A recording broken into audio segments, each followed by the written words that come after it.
Video games have definitely changed over the years. We started off with hitting a ball back and forth on a TV that was shaped like a box, but now we're getting graphics that look like they were recorded in real life. But today we won't be talking about the new video games. Instead, we'll be talking about an old one. Well, one that's 37 years old to be specific.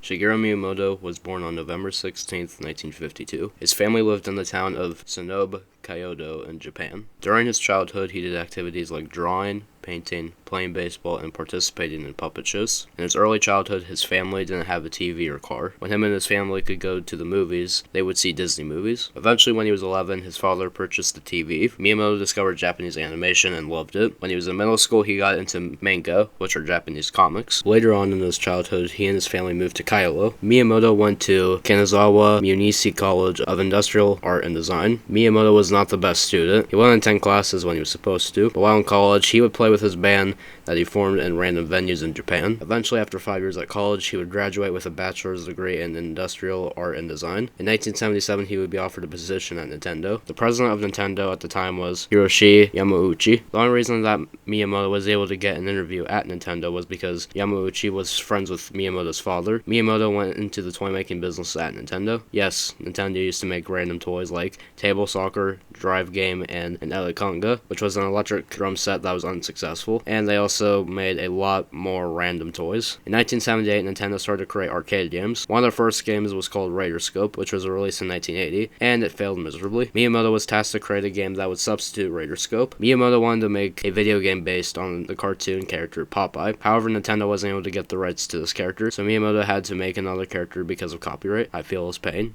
YouTube. His next inspiration was a blue carpenter with a mustache, overalls, and a hat. And guess what? There was no copyright. Mario's first appearance was in the 1981 game Donkey Kong. Mario would appear as the main protagonist. Oh wait, it wasn't Mario. It was actually Jumpman. Yes, Miyamoto named the character Jumpman. However, when it was released in the US, Americans said the character should have a better name. His name would be decided because of the workers at Nintendo's Washington warehouse. The workers started calling Jumpman Mario because the character resembled the property's landlord. His name was Mario Segale. Miyamoto heard the name, and guess what he thought about it? He liked it, and named the character Mario. Donkey Kong was really successful in arcades around the world. After Donkey Kong, Miyamoto created Mario's brother, Luigi. Miyamoto took both characters, and he created their own game, Super Mario Bros. In 1983. The game first was mostly sold in Japan.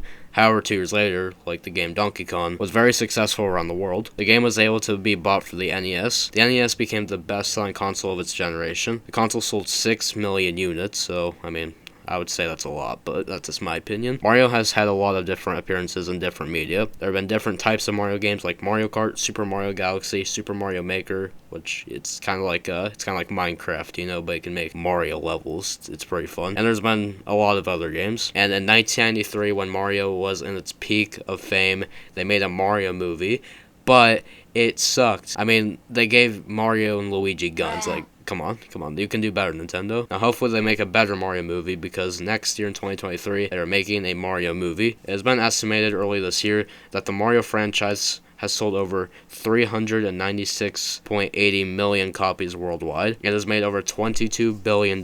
So, yeah, that's also a lot.